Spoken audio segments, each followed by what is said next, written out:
할렐루야. 하나님의 말씀 앞에 나오신 성도님들 환영하고 축복합니다. 이 시간 다 함께 사도신경 고백하심으로 새벽 기도에 시작하도록 하겠습니다. 함께 고백하시겠습니다. 전능하사 천지를 만드신 하나님 아버지를 내가 믿사오며 그 외아들 우리 주 예수 그리스도를 믿사오니 이는 성령으로 잉태하사 동정녀 마리아에게 낳으시고 본디오 빌라도에게 고난을 받으사 십자가에 못 박혀 죽으시고 장사한 지 사흘 만에 죽은 자 가운데서 다시 살아나시며 하늘에 오르사 전능하신 하나님 우편에 앉아 계시다가 저리로서 산자와 죽은 자를 심판하러 오시리라. 성령을 믿사오며 거룩한 공예와 성도가 서로 교통하는 것과 죄를 사하여 주시는 것과 몸이 다시 사는 것과 영원히 사는 것을 믿사옵나이다. 아멘.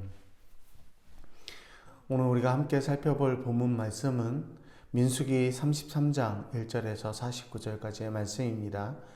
긴 말씀이라서 오늘은 1절에서 4절까지와 38절에서 49절까지의 말씀만 두 번에 거쳐서 읽도록 하겠습니다. 함께 합독하겠습니다. 모세와 아론의 인도로 대우를 갖추어 애굽을 떠난 이스라엘 자손들의 노정은 이러하니라. 모세가 여호와의 명령대로 그 노정을 따라 그들이 행진한 것을 기록하였으니 그들이 행진한 대로의 노정은 이러하니라. 그들이 첫째 달 15째 날에 라암셋을 떠났으니 곧 유월절 다음 날이라. 이스라엘 자손이 애굽 모든 사람의 목전에서 큰 권능으로 나왔으니 애굽인은 여호와께서 그들 중에 치신 그 모든 장자를 장사하는 때라. 여호와께서 그들의 신들에게도 벌을 주셨더라. 이스라엘 자손이 애굽 땅에서 나온 지 40년째 5월 초 하루에 제사장 아론이 여호와의 명령으로 호르산에 올라가서 거기서 죽었으니 아론이 호르산에서 죽었던 때에 나이는 123세였더라. 가나안 땅 남방에 살고 있는 가나안 사람 아랏 왕은 이스라엘 자손이 온다는 소식을 들었더라. 그들이 호르산을 떠나 살모나에 진을 치고 살모나를 떠나 분온에 진을 치고 분온을 떠나 오봇에 진을 치고 오봇을 떠나 모압 변경 이에 아바림에 진을 치고 이임을 떠나 디본갓에 진을 치고 디본갓을 떠나 알몬 디블라 다임에 진을 치고 알몬 디블라 다임에 떠나 느보 앞에 아바림에 아바림 산에 진을 치고 아바림 산을 떠나 여리고 맞은편 요단강 모압 평지에 진을 쳤으니 요단강가 모압 평지의 진영을 벤여시못에서부터 아벨 시딤에 이르렀더라. 아멘.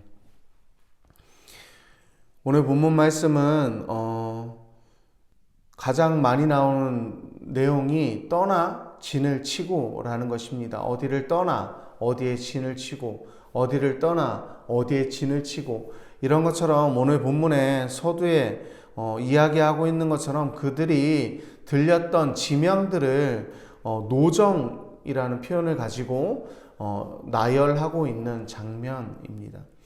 오늘 말씀을 읽으면서 제가 들었던 생각은 이들의 여정을 기록해 놓았구나. 그러면서 우리가 좋아하는 명작인 철로 철로역정이 떠올랐습니다. 철로역정은 우리가 잘 아는 것처럼 두 개의 책이 1부와 2부로 해서 책이 두 개로 나눠진 책인데요. 우리나라에서는 1부가 많이 판매되었던 것으로 알고 있습니다. 1부의 내용은 크리스찬이라고 하는 한 사람이 그 책이라는 어떤 책을 만나면서 그 책을 읽고 자신이 무거운 짐을 지고 살아가고 있구나라는 자기의 짐의 무게를 깨닫게 되고 신앙의 여정, 그 천성길을 향하는 신앙의 여정을 기록한 책입니다. 그 책을 보면 크리스찬이 자신의 짐의 무게가 점점 무거워지면서 여러 가지 고난과 환난을 겪고 천성길까지 가는 그런 이 내용이 담겨져 있거든요. 그 일부 내용이 바로 그 크리스찬이 천성길을 가고 있는 여정이 담겨 있는 내용입니다. 오늘 본문 말씀과 연결해서 묵상이 되어진 이유는 오늘 본문 말씀에 출애굽 1세대들이 이제 마지막을 하고 마지막이 끝나고 2세대들이 가나안 땅을 정복하는 시작을 알리는 내용이 나왔기 때문입니다. 결국 1세대인 크리스찬이 그렇게 힘들게 천성을 겨우겨우 들어갔는데 지나왔던 그 길 중간중간에 푯말에다가 자신이 어떻게 지나갔는지를 기록해 놓았던 그 기록 때문에, 그리고 천성에 올라가서 이 땅에 남겨진 아내와 자녀들에게 편지를 써서 보내는 것으로 그 아내가 그 편지를 받음으로 2부가 시작이 되어지기 때문입니다.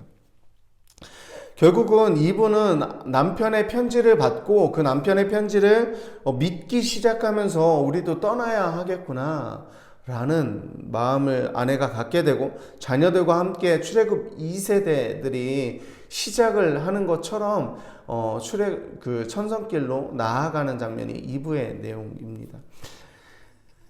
사실 저는 2부의 내용에서 더 많은 은혜를 누렸던 것 같아요. 왜냐 하니까 1부에서 크리스찬이 정말 고생을 많이 하거든요. 그 고생들 했던 그 기록들을 중간중간 푯말에 기록함으로 인해서 그리고 편지에 기록함으로 인해서 아내와 자녀들은 그 힘들게 지나갔던, 거의 죽음의 고비를 맛봤던 그 길들을 너무나도 편안하게 지나가는 장면들이 많이 나왔기 때문입니다. 오늘 본문 38절 말씀을 보니까 출애굽 1세대의 대표라고 할 수 있는 대제사장 아론, 첫 번째 대제사장인 아론이 죽음을 맞이합니다. 왜요? 여호와의 명령으로 호르산에서 죽음을 맞이하게 됩니다. 출애굽 1세대의 끝을 알리는 내용이라고 볼 수 있을 것 같습니다. 그리고 이제 가나안 땅을 정복할 출애굽 2세대가 시작을 알리고 있습니다. 1세대의 광야의 고난의 과정들, 고난의 그 여정들이 어떤 것인지를 오늘 그 지명들을 통해서 보여주고 있는데, 그들의 여정의 기록이 정말 무의미한 것이었을까? 그 기록들로 인해서 지금 2세대들이 그 하나님, 신실하신 하나님을 따라가는 것이 어떤 것인지를 충분히 알 수 있는 내용들로 오히려 2세대들에게는 도움이 되는 기록이 되었던 것 같습니다. 1세대의 기록은 2세대가 기억해야 하는 것이었을 것입니다. 1세대들이 지나온 그 신앙의 여정은 어떤 시간으로 기억돼야 할까요? 이런 관점에서 오늘 말씀을 좀 함께 살펴보도록 하겠습니다. 첫 번째는 여정의 기록으로 기억이 돼야 할 것입니다. 하나님은 이집트에서 노예 생활을 하고 있던 이스라엘 백성들을 모세와 아론을 통해서 불러냈습니다. 그래서 오늘 본문 말씀은 그 출애굽의 여정을 시작으로 기록을 하게 하셨습니다. 2세대들의 기억을 위한 기록이 된 것입니다. 성공과 실패, 환희와 절망, 은혜와 배신, 구원과 심판이 기록한 교차한 여정이었습니다. 하나님은 그 불신과 불평, 불만 그 공간을 은혜와 청화의 공간으로 바꾸어 주셨습니다.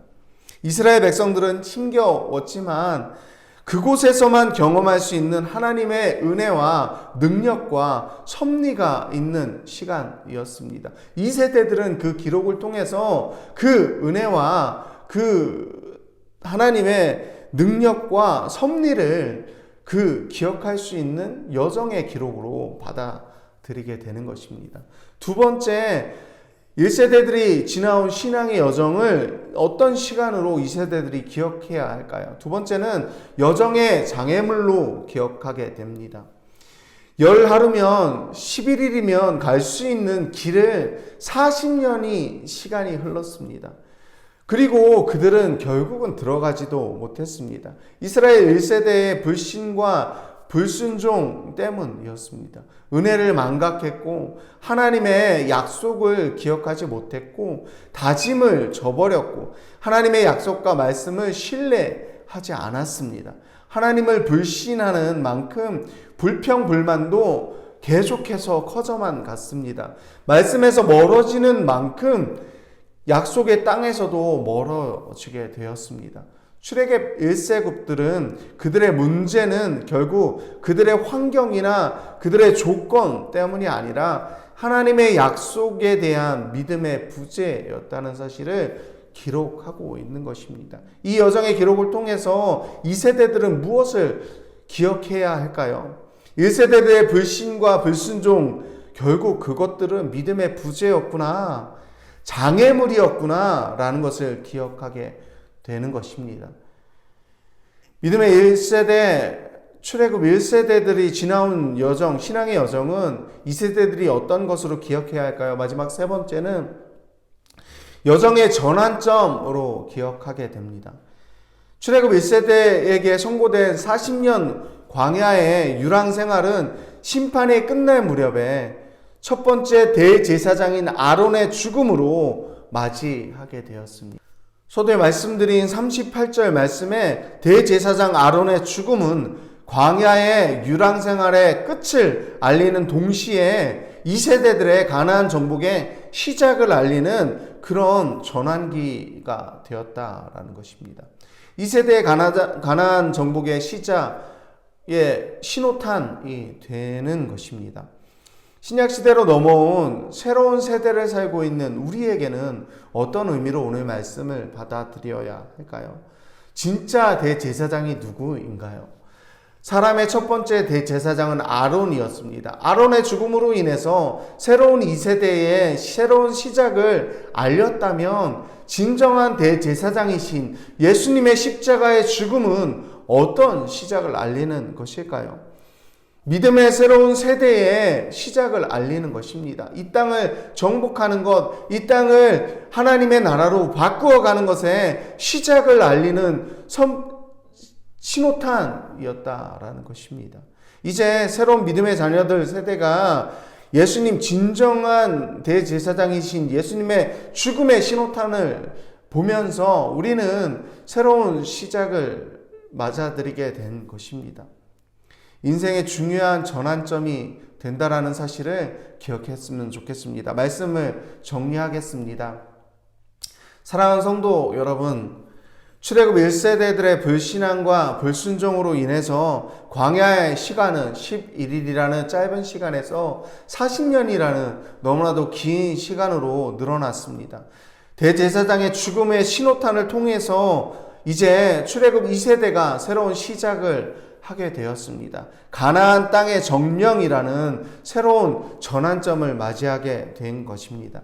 이제 그 세대들은 자신들이 누구의 인도하심을 받고 있는지, 자신들을 인도하신 그 하나님은 얼만큼 약속의 진심이신지, 신실하신지, 자신들이 노예로 살았던 그 이집트 땅에서 출애굽을 해주실 때 그 장자들의 죽음을 통해서 시작하였다는 사실을 알려주고 있는 기록을 통해서 이 세대들은 얼마나 신실하신 하나님이, 얼마나 능력이 많으신 하나님이, 얼마나 우리를 사랑하시는 하나님이 자신들을 인도해주고 있는지 그 기록을 통해서 알 수 있을 것입니다.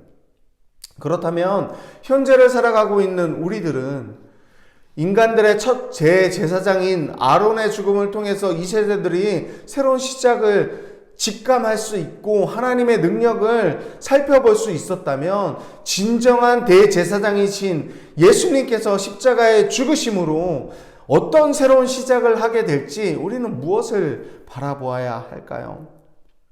오늘 본문의 기록처럼 주님이 우리와 동행해 주신다는 사실을 우리는 성경을 통해서, 성경의 기록을 통해서 살펴볼 수 있습니다.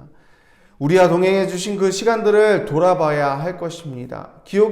그 기록의 내용들은 과거지만 지금 현재를 살고 있는 우리 미래까지 우리를 인도하시는 그 예수님을 우리는 바라보고 신뢰하고 의지하며 나아가야 할 것입니다. 오늘 등장하고 있는 출애굽 2세대들처럼 남은 여정도, 싸움도 하나님을 의지하며 싸울 수 있겠구나라고 기록을 바라보면서 나아간 것처럼 우리도 마찬가지로 진정한 대제사장이신 예수님께서 십자가에서 승리하신 그 승리의 사건을 우리는 그 기록을 바라보고 있는 우리에게는 앞으로 남아있는 싸움도, 앞으로 남아있는 우리의 그 모든 여정도 그 주님께서 함께 해주신다라는 사실을 믿으며 신뢰하며 나아가는 우리가 되기를 소망합니다. 기도하겠습니다. 살아계신 하나님 아버지, 첫 번째 대제사장의 죽음이 새로운 세대의 시작을 선포했다라는 사실을 오늘 말씀을 통해서 우리가 살펴보았습니다. 이제 진정한 대제사장이신 예수님께서 우리를 위해서, 우리를 대신해서 십자가에서 죽으신 그 사건을 통하여서 우리는 앞으로 있을 모든 여정 가운데 예수님이 우리와 함께 해주신다는 사실을 믿을 수 있게 되었습니다. 오늘 말씀을 통해서 다시금 묵상할 수 있게 되었습니다. 우리는 지나온 선배들의 여정을 살펴보며 우리가 의지해야 하는 하나님의 약속을 다시금 기억하고 신뢰합니다. 하나님께서는 우리를 포기하지 않으셨고 1세대들을 통하여서, 그 여정을 통하여서 2세대들을 끝까지 붙들어 주시고 인도해 주신다는 사실을 우리는 오늘 말씀을 통해서 또 살펴볼 수 있었습니다. 우리의 새로운 삶을 살아갈 수 있는 믿음과 힘을 허락하여 주시옵소서. 이 모든 기도 진정한 대제사장으로 우리에게 오시고 우리를 위해서 죽으시고 부활하실 뿐만 아니라 앞으로의 모든 여정 가운데 함께해 주실 예수님의 이름으로 기도합니다. 아멘. 오늘 말씀 생각하시면서 두 가지 기도 제목으로 기도하며 나아갔으면 좋겠습니다.